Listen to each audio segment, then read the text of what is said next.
I want to say this in case you didn't know. I truly do thank you for always being a protective sister. Mm. And I didn't mean it in a bad way when I'm like, okay, it could be overbearing. Because I think any sister should have that sister that's like, want to look out for them, be protective, whatever the case may be. I think for me in this season, and I think I was telling you this before, I kind of know what triggers certain trauma things. And I'm someone where I have to see you as a person and as a sister, but I also see you too as, I still also have to see how the enemy wants to keep you back. And some things when I look at you, it's not so much like, ooh, I'm being hard on the sister. I'm more so being hard on the spiritual attacks that are coming up against you to not actually flourish into the woman that you want to be, right? Hey there, I'm Ari, your petite but powerful Kingdom teaching professor and entrepreneur. I bring the sass, the laughs, and the serious, let's get real and heal moments without any filters. Now meet my mom, Pastor D, the #1 dunamis woman leading our Healing for My Soul movement. As a Kingdom teaching pastor and life coach, she is unapologetically real, raw, and radical, but she's our rock and the voice of wisdom that we all need. And then there's Allison, fierce yet tender, and the voice for many single mothers. She's the silent heartbeat of our family and will be the first to tell you, yeah, life with these two can be crazy, but I got their back and we're in this together. As a dynamic trio, we spearhead the Healing for My Soul movement, sharing the miraculous healing power of God through our journey, truths, and a little humor as we guide women to pursue healing as a lifestyle so they may experience freedom within their life and legacy. So you and Allison are about to sit down together for the first time this season. How are you feeling? Honestly, I think it's time for me and Allison to sit down for the first time this season. It's kind of, I don't know, I'm feeling a little, I don't know what's going to come out. I don't know if we're going to be transparent. I don't know if I'm going to be probably angry. I think I've always been deemed as like being very hard on her. But I do think it's time for us to kind of start having our own dialogues about certain things. So I think it'll be good. I feel like it's going to be good. And what's something that you want to like get off your chest to her? I think the biggest thing that I want to let her know is that I don't hate her. I think I can be very hard, but that doesn't mean that I have like a hatred towards her.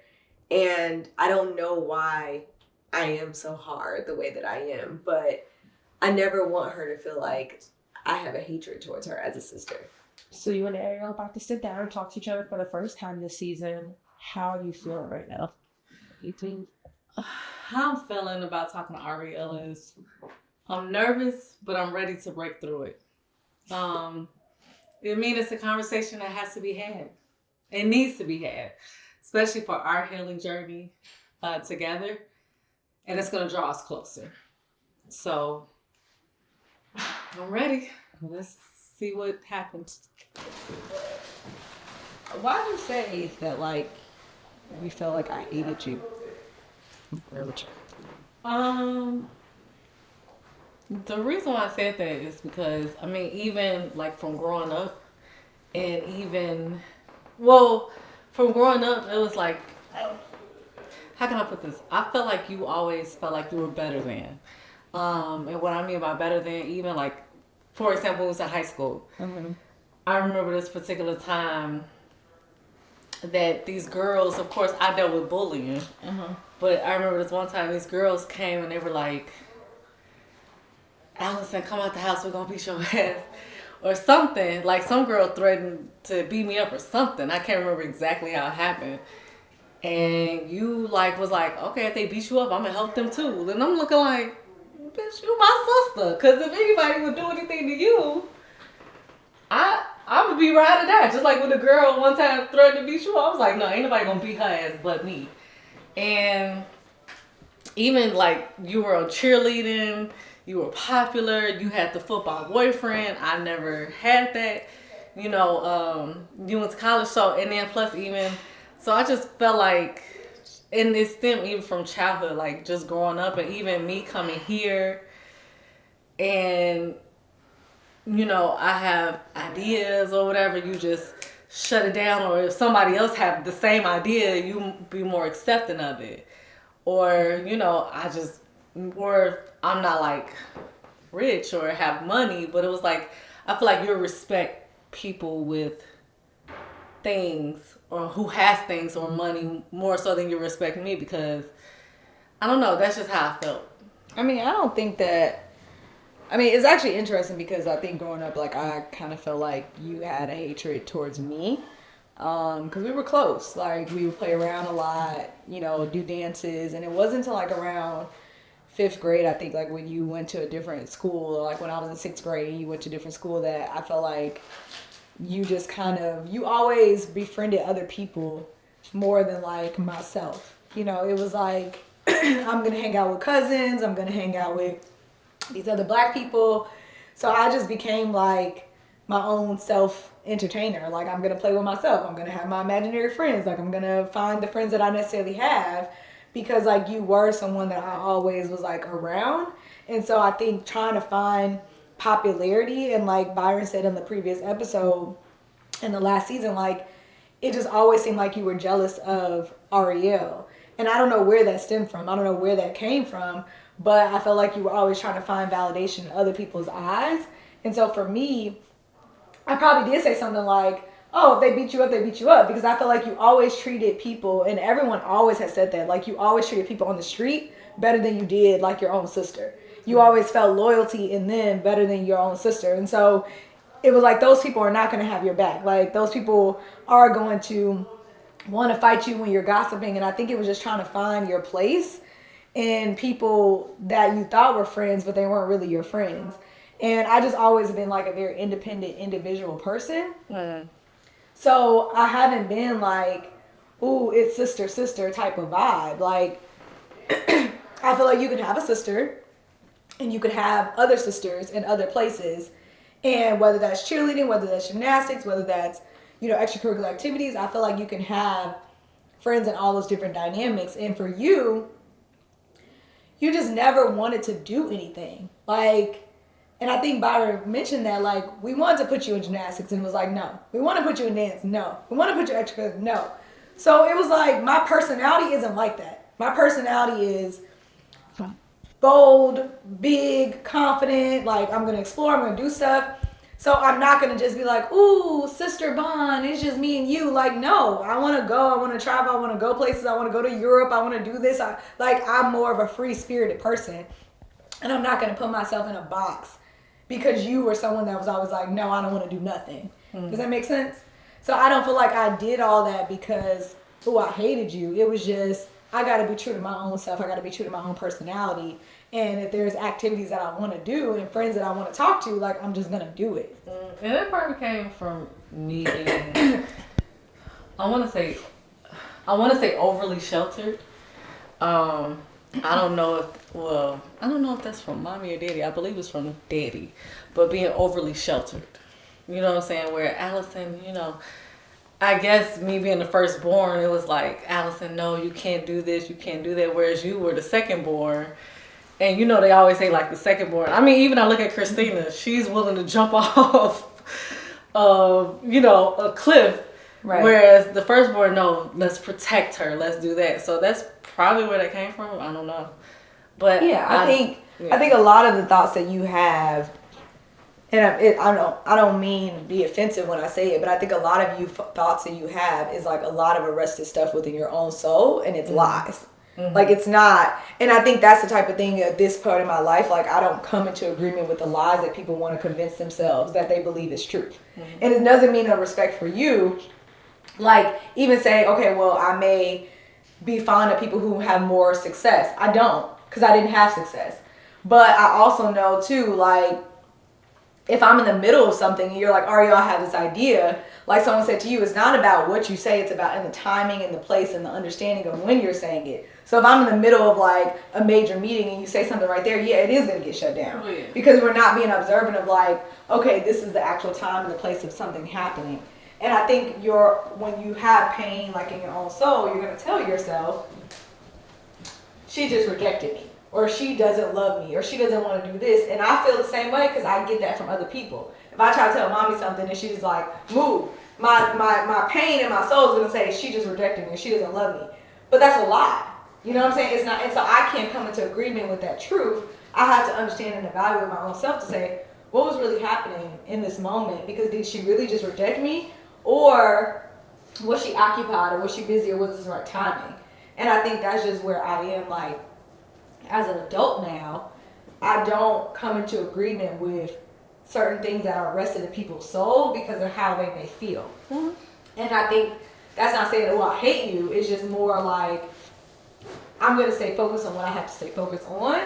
And I think whatever that root is from that childhood, it looks to find like, oh, I want Ariel to accept me right now in the middle of a Zoom meeting. That you know what I'm saying? Like, but that's not you. It's that place within you from a child that says, I just want a sisterly bond. But that's where. But it's like not right now in this timing. Yeah, like, that's you know what I'm where saying? growth and development come in, because where you're at, I understand, because that's where I'm at too, and that I had to understand that about you. Like, okay, she got a lot going on. She can't really process what I'm saying and this and that. So it's also learning you, in a sense, and learning when and what to say, how to say it. So I understand exactly where you at. Yeah. It's just more so understanding that part and that aspect and stuff like that. And that's why, in a sense, I rather speak out that trauma. So what's going on in my mind, I'd rather speak it out, because you never really understand what's going on in the other person's mind unless you speak it out.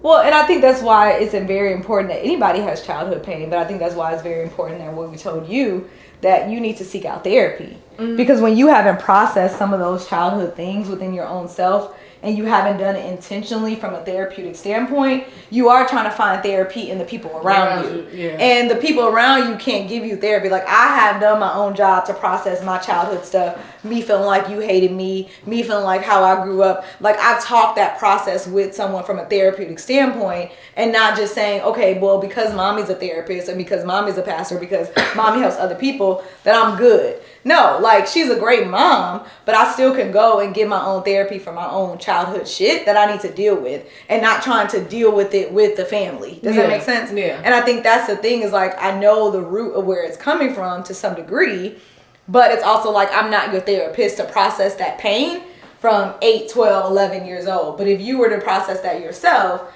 then you will be able to understand more of who you are. So when you come in the midst of someone around you, it's like, okay, I can see why they react this way. I can see why I'm reacting and feeling this way. Does that make sense? Mm-hmm. Yeah, that makes good sense. Well, welcome back to another episode of the Healing for My Soul podcast. I'm really excited for this particular episode because I feel like this entire season, even last season, it was very rare that you all saw me and Allison together.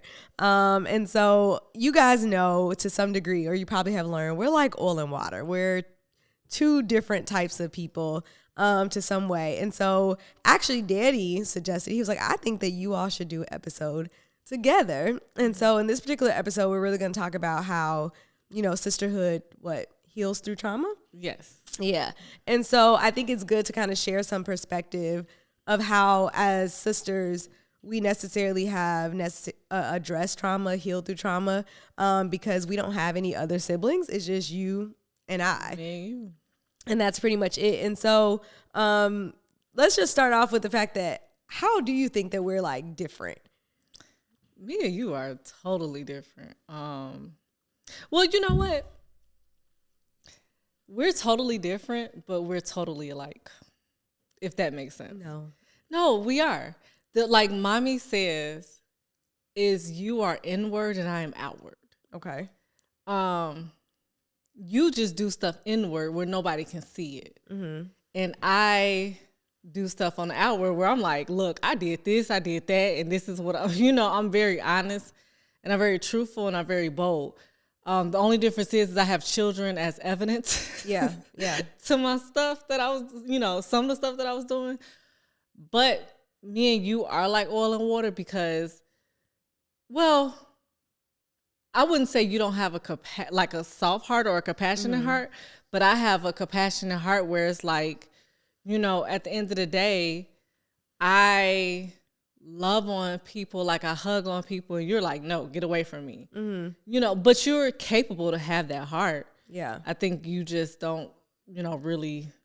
Well, I think the difference go in between me there, and you so, is yeah. like, I do have a very compassionate heart. I just don't necessarily show it on an outward standpoint. Yeah. So like for even doing the podcast, like me saying, oh, I think we should do the podcast and, kind of like a little bit of a setup to put it together. It was like my compassionate heart. Like for me, it was a way for us to come together to express how we heal. I just kind of do things, like you said, inwardly to get to the end result instead of outwardly expressing like, okay, Ma, you, Allison, and I need to go necessarily draw closer. We need to heal. So I use things like the podcast to kind of like bring that together.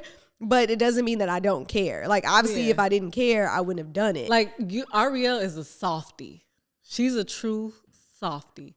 She may act like she's not, but you're a softie. Okay, first off, I'm a G. I don't do You the ain't softiness, but you are a softie. I will say I do have a soft compassion in my heart for certain things, and I think that that's been the issue when it comes to healing through trauma as sisters, is because oftentimes when you go through different experiences as a child, and you have siblings, like I said before, you see your parents. You have the same parent, but you don't have the same parent, right? Like the mom that you had is a different mom than what I had. The dad that you have is a different dad than I had. And I think most people think like, oh, children, you guys had the same parents, you had the same upbringing, but you had different experiences with that parent. And so typically when you're going through some traumatic experience or things that you all have dealt with, such as daddy issues or mama's issues, siblings react to it differently.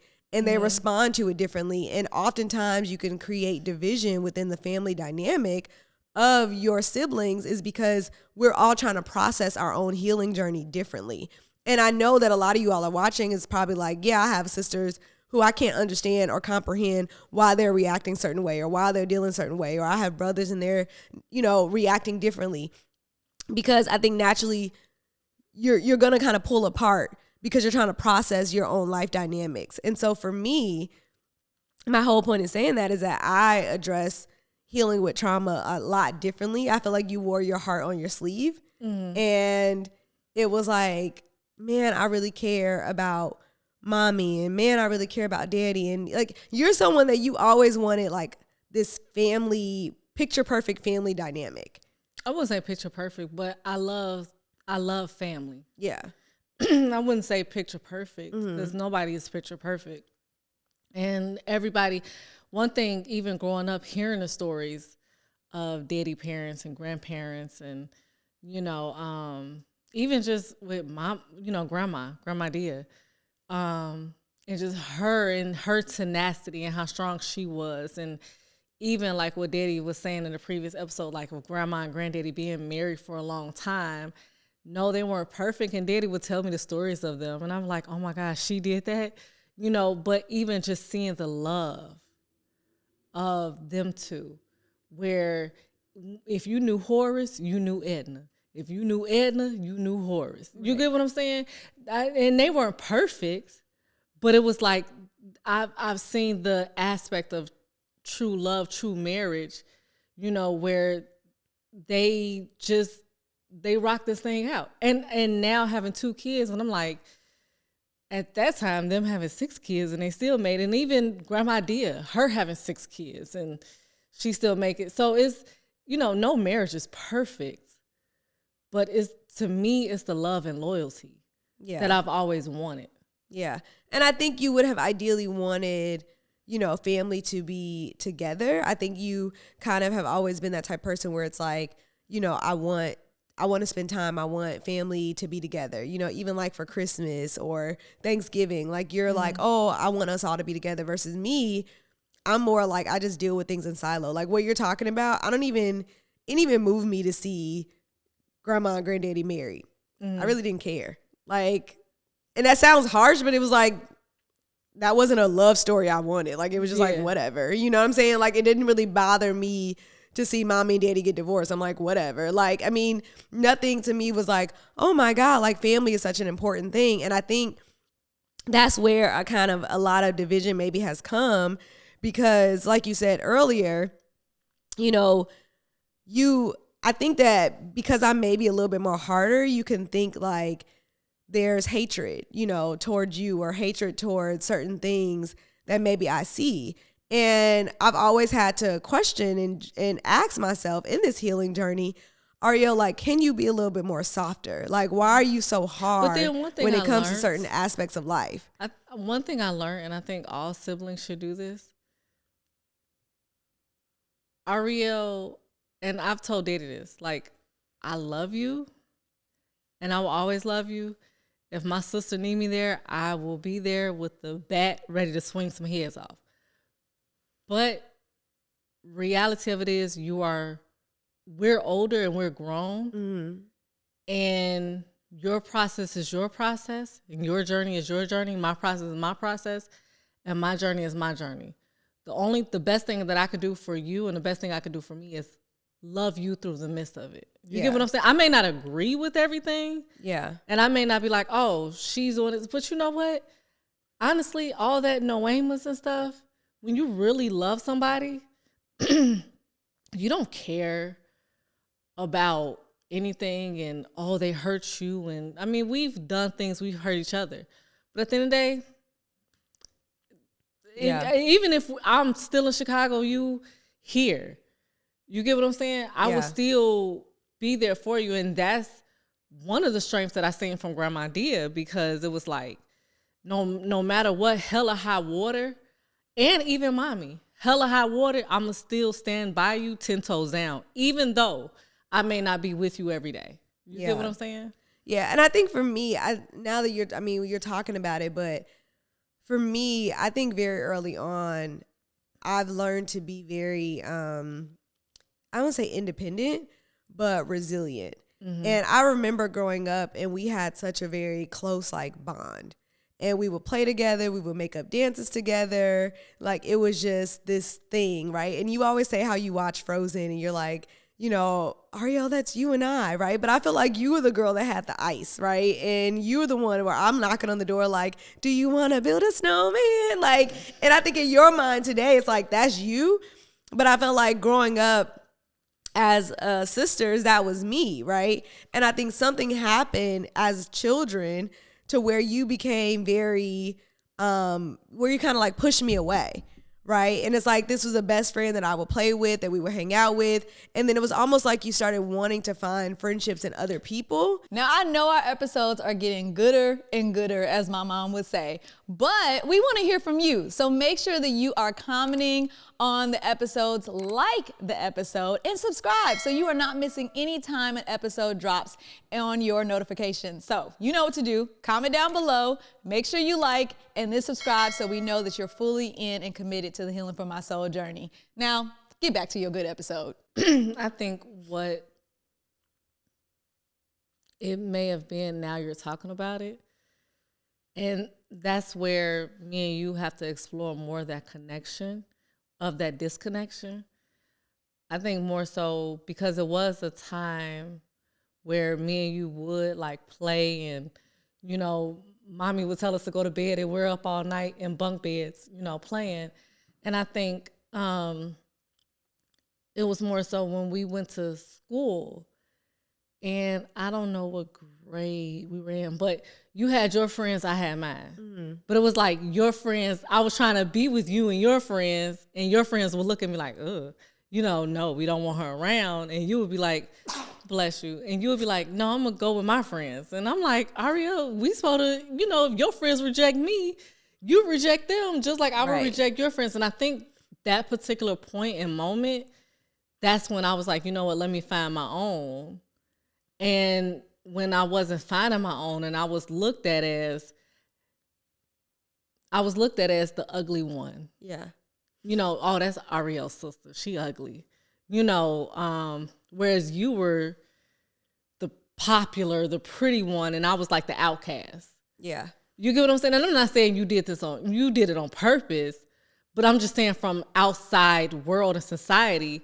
Whereas me, if somebody look at you as an outcast, I'ma still stand by you. Yeah. Because if you're an outcast, I'm gonna be an outcast too. Whereas when people looked at me as an outcast, you went with the people that looked at me as an outcast. So I think, and then not only that, you know, from the trauma of the rape and all this other stuff, I think that just all added on to it, where it was like, you know what, Allison? Yeah. Fuck it. I mean, I think know that's saying? what caused the division more than anything. I think you kind of hanging out with certain people. And I don't really think that I chose like, okay, it was Outcast, because I wasn't, I mean, in your imagination, and this is why I love like when sisters have to, or siblings have to heal from trauma, because you can have one perspective and I can have one perspective, right? Like I didn't see myself as a pretty sibling. I had a black eye. I had 2 chipped teeth. I was skinny as hell, maybe weighing 60 pounds. Like there was nothing about me that was like, ooh, beautiful. I mean, I'm being honest, right? Like 6th grade, 2 fangs, just fell off my bike, a whole black eye on my eye. Like there was nothing perfect, pretty about me, right? But naturally I had such a very like strong personality. And I think for me, it was like, I'm not going to let anybody pick on me because I'm going to be bubbly. I'm going to be my own self, and I'm going to stand true to my own self. And so for me, it was just like kind of creating my own life, my own way of how to navigate, life in my own way. And I think when Daddy had the eviction, or we were going to eviction, when you had separated and went to different schools, I think that was just a pivotal moment of knowing that I had a different life perspective and you had a different life perspective. And then that new school that's where I found myself. I don't think it's my fault that Allison feels less of herself than me. I think that's her own battle that she has to address and deal with. And I think sometimes when you have such a lack of self-worth, sometimes if you don't necessarily sit down and deal with it, it's easier to blame someone else for that. And that's been tough because I don't want to take that on as it being my fault, but I know that had nothing to do with me. Well, I'm not going to say found myself, but going to the new school, it was majority black. Yeah. And that's where, like, the school you were in was, it was black kids in there. No, I was an Oreo. But it was a majority white. And I was the only black person.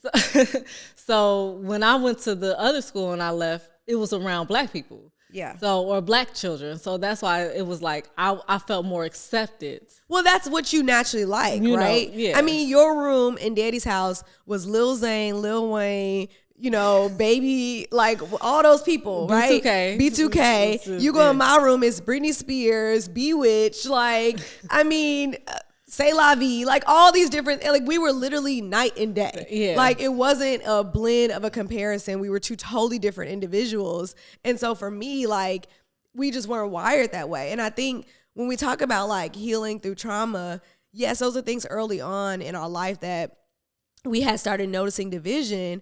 And I think we had to, in different aspects of our life as we got older and adults, have to still pull each other and draw each other closer. And so I want to talk about now, like in today's age and where we are, like how do we necessarily still as sisters kind of like heal through trauma in the best way that we necessarily can? Because I think we're still trying to figure it out. Like part of certain things that you do, I recognize like it could be out of trauma or it could be out of pain. And then like I may not pacify it as much, but then you may think like, okay, well, you're just hard on me. I think let's talk about a little bit of how do you deal or heal with trauma now as sister when it comes to me, and then vice versa. Now, well, anyway, I mean, any parent, I put all my focus on the girl, so I don't even focus on you. But now when it comes to you, I'm learning to accept you for who you are. Mm-hmm. You are who you are. I can't, you know what I'm saying? And I love you enough to accept you for who you are. I may not like you. I may not like it. Sometimes I may want to choke the shit out of you.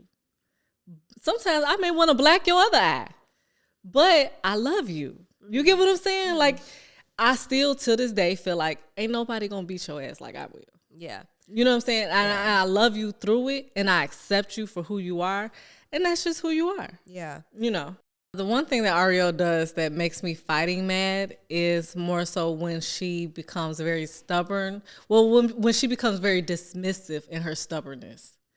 That right there, because one thing, and I'm pretty sure everybody hates, is being dismissed, especially when you're passionate about something that you want to say. And not only is she dismissive when she's in her mode, but she also is very stubborn.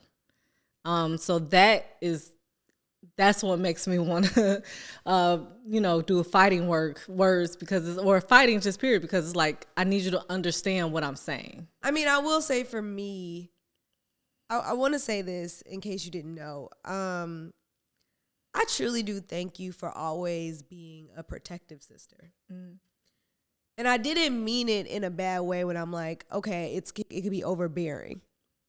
Because I think any sister should have that sister that's like, want to look out for them, be protective, whatever the case may be.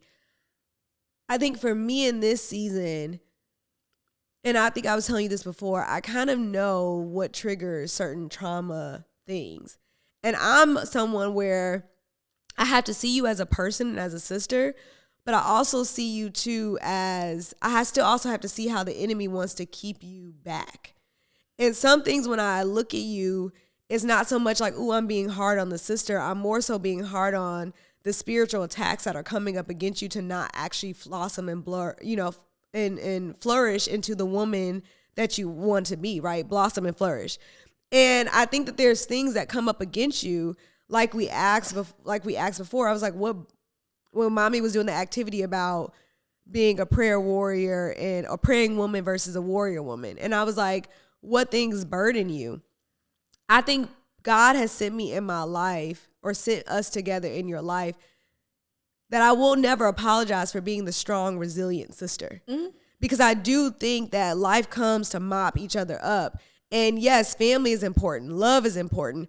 But at the end of the day, the enemy is coming after you. The enemy is coming after your legacy. And for me, I can't just pacify certain things when I see spiritually things that are coming up against you. And yes, naturally, you're a protector of me and you've always been. But I also think spiritually, I'm a protector for you. Yeah. And I can't let quote unquote sisterhood lower my ability to also know where your mind is and where things are coming from. And so I'm just saying that to say that's how in today's day and hour, I necessarily approach sisterhood and healing trauma when it comes to you, is because I know the things that I see and I know the things that have come up against me. And I had to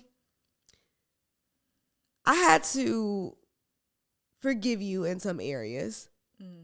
I think seeing the things that you went through as a young child, seeing the things that you went through as a young Black woman, and seeing the pain that it has caused, I saw some of that pain be inflicted on Genesis. And part of my hardness towards you has been because I kind of was pissed at you. Pissed that healing didn't take place in your life when I wanted it to, and that she had to suffer and deal with certain things because of your pain. So a part of me, I had to learn how to forgive you, because when I saw you be a certain type of parent with her versus how you are with Christina, it did cause some ill will towards you. It did cause some frustration towards you. Not because you were a bad mother, but because I saw how the enemy played on your mind to inflict her as a young person. And so being young, I didn't know how to really conceptualize what I was seeing. So the only thing that came in my mind was this frustration or this anger towards you. And now that I'm getting older, I'm realizing that I have to let a lot of that go. In order to build a great, wholesome relationship, I got to see who Allison is today, not who Allison was back then. Does that make sense? Yeah, and even it took a point where I even set Genesis down. As going through healing process, I've set Genesis down and I have apologized to her. I'm so hard on Allison about Genesis because Genesis was the firstborn grandchild, and she had such a light and such a joy as the new beginning. And I believe when Allison was going through a lot of her own pain as a mother, some of that got inflicted, and that caused Genesis to lack her sparkle, lack her joy, lack the beauty that she had. And I think seeing that dwindle away from someone so innocent just made me so angry, because you knew to some degree where it was coming from, but you couldn't do anything. And so it just caused this underlying just frustration that I had towards her as a mother. And I tell Genesis, I grew up with you, whereas Christina, I'm able to raise her. And not saying I would never be able to raise Genesis, because I think now this is the most pivotal time that she needs me. And not only that, I was able to grow and heal from my trauma, but then also I apologize to her, because it doesn't hurt to apologize to your daughter or to your child, to your children, because I was at a broken spot right then, back then. Even I called Genesis father and I apologized to him. Now, did I do any wrong to him? No, I didn't. I mean, he said I messed him up, but I didn't. So, but I still apologized to him. Yeah. I let him know I am truly sorry for anything that I have done to you. You know, and I may not know what all it is, because like I said, at that point, I blacked out. Yeah. I don't remember certain things. I don't remember a lot of things back then. I really don't. And I blacked out. But with Genesis, I apologized to her for whatever, you know, for everything that happened. And some stuff, she remembered, I seen this, I remember. You know, so I apologized to her. So that's why now with Christina, not saying I'm soft with her, but I kind of, because I seen what I did, I don't want to, you know, I'm trying to talk to her. Now, I try to hold gentle parenting. Christina, gentle parenting is not working too well. But, you know, at the end of the day, when it comes to Christina, I'm able to raise her. Yeah. In Genesis, I grew up with her. Yeah. But I still apologize for her pain and her trauma. Yeah. Ariel doesn't understand what it's like to be a parent. You will never understand. No one will never understand until they actually go through it and have children of their own. Until then, you would just understand the surface and the stories of what everybody says. You know what has helped me kind of process healing in this season when it comes to you is there are some families who may say, oh, we have to have like this strong sisterly bond and we got to hang out and we got to do this from a natural standpoint. I'm not saying none of that is cool or none of that is bad.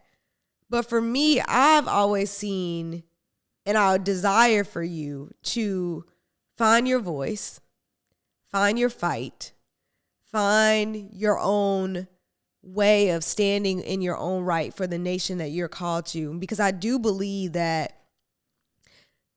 mommy and daddy had two powerful daughters.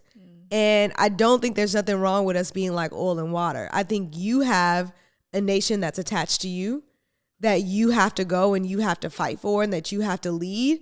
And I think that I have a nation that's attached to me that I have to go and fight for, that I have to be able to lead. And I think together we're both two strong warrior women. We'll be but powerful together.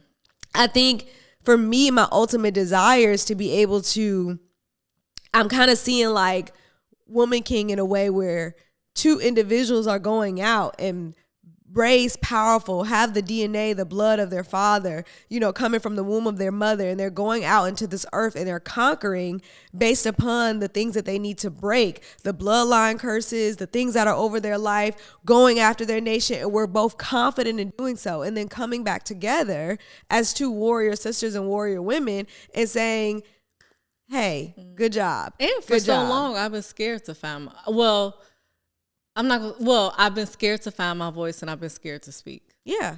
Hey, you all. Healing is always needed for the heart of a woman's soul.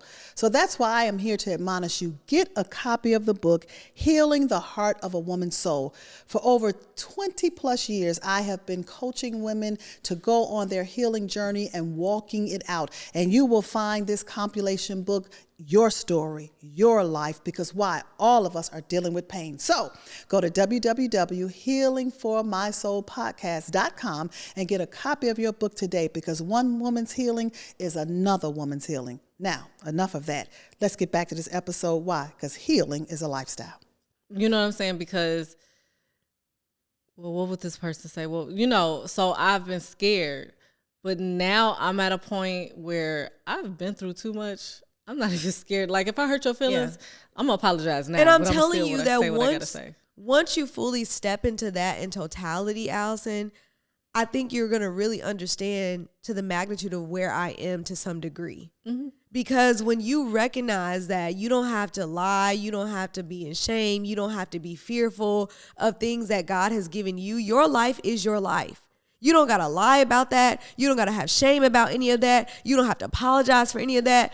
I want you to own your truth and your story from beginning to end, because there are people who need to hear your voice. There are people who that are attached to you. There are people who want to learn, glean, and learn from you as an individual. And so at the end of the day, I think when you fully walk into that light, when you fully step into that light and own, this is who I am, I think you're going to see to a greater magnitude of who I am. Yeah, and I think at one point in life, or not even in our journey as sisters, at one point, roles may switch. Not saying you're going to be this unhealed, you know what I'm saying? Yeah. But what I mean by roles may switch is where you will get your husband, your kids, and I may have to step up. Yeah. You get what I'm saying? Because I did that. And so where you may have to take a step back and say, you know what, I'm going to focus on them. Yeah. So roles may switch. And you never roles know. will. And I think that's why I'm a little hard on you more than anything. It's not that you didn't have to learn the stripes, like you didn't take it back then with Dunamis Woman. But now I'm like, I built a great business. I've helped mommy build a great business. Together we built a great business. And yeah, when roles do switch, I do want to know that you as a legacy can take your own stance and you can learn how to run this company. You can know what it is, because yeah, whatever you did with mommy back then is back then, but that ain't how the business is built now.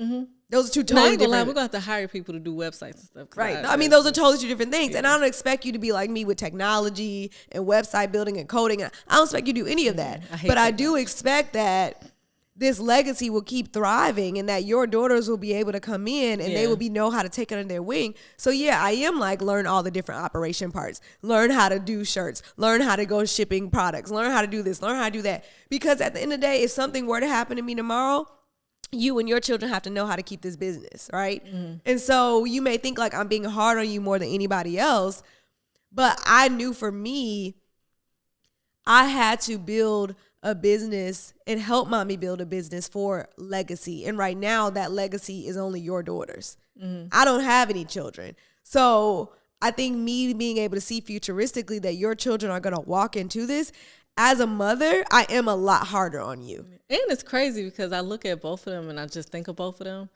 and how Christina, even like you're the younger sister and Christina the younger sister, and Christina is just like you on so many levels. Like she has this resilience, this fight, this tenacity where, no, leave me alone. I can do it myself, you know. Yeah.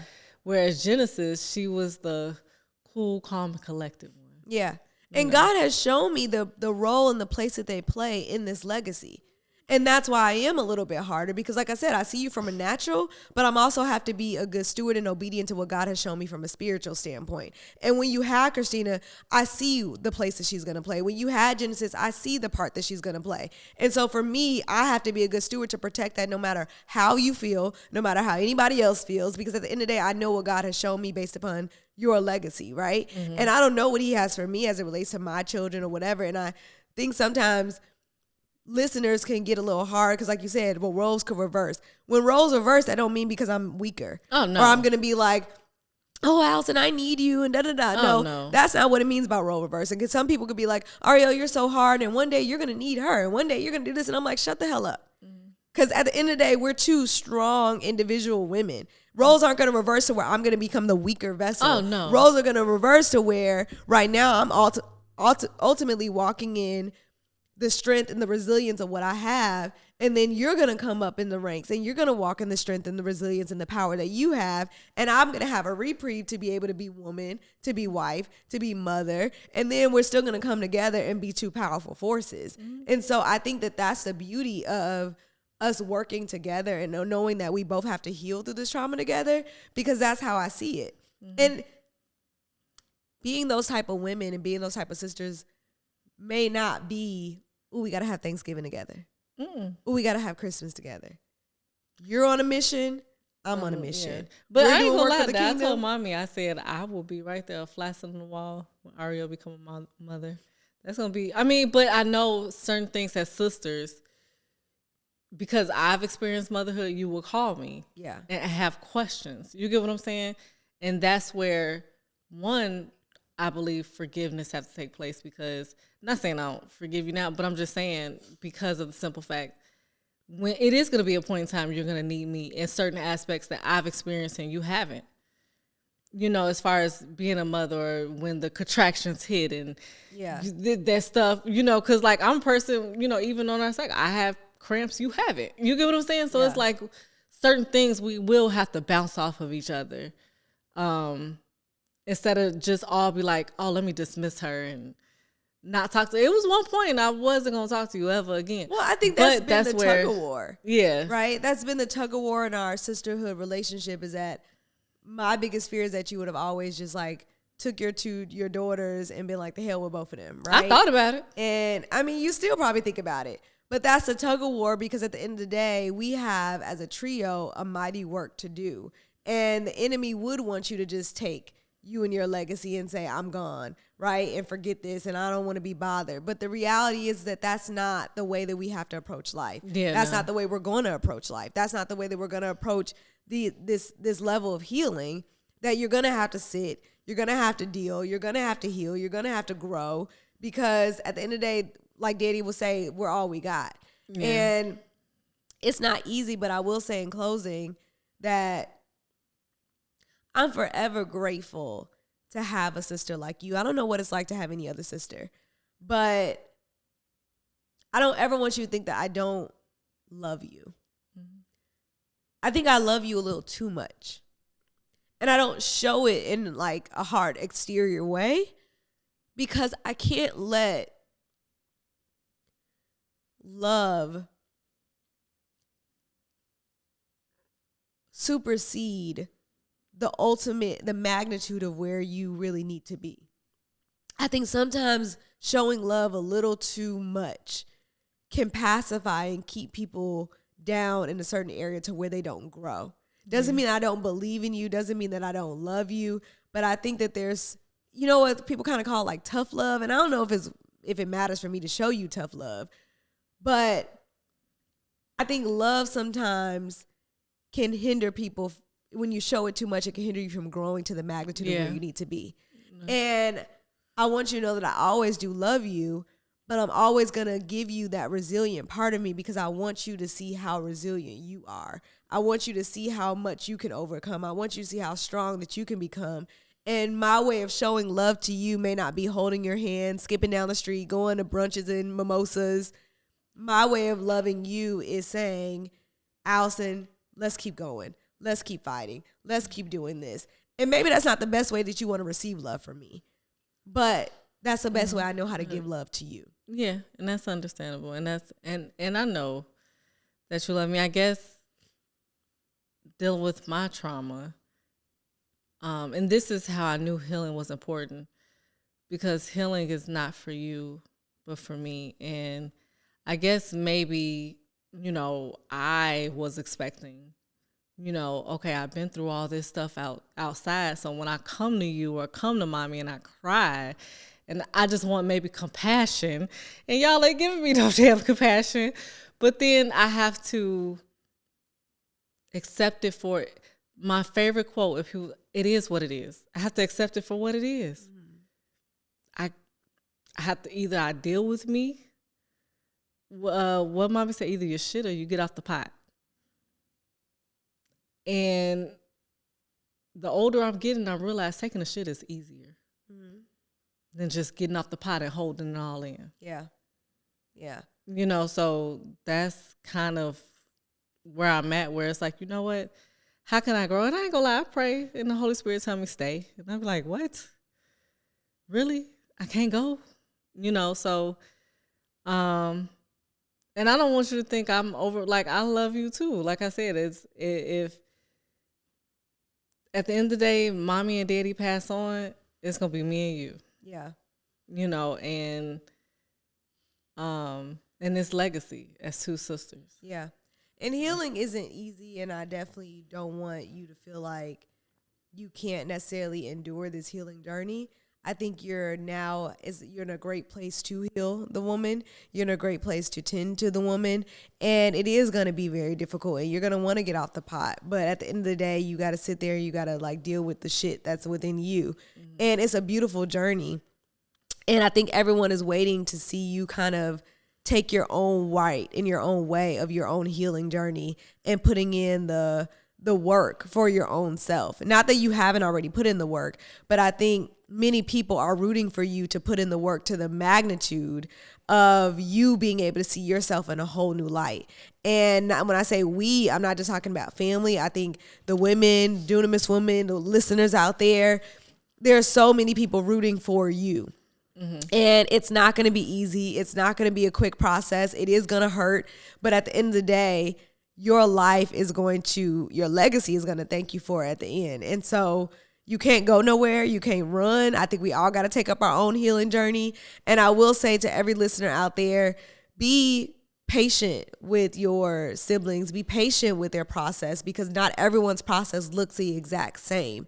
And I think that if you just focus on yourself, you focus on being that trailblazer that's doing the healing for your life, for your legacy, everything else will come into alignment. But you don't feel like you have to drag your siblings with you. I went through my process. You're now going through your process. We're both still going through our processes, but it's a beautiful experience because we're still going to get to the end at the same time when God needs us to be there. So I thank you all for watching. I hope you got a lot out of this episode, and continue to stay with us on this Healing from My Soul journey.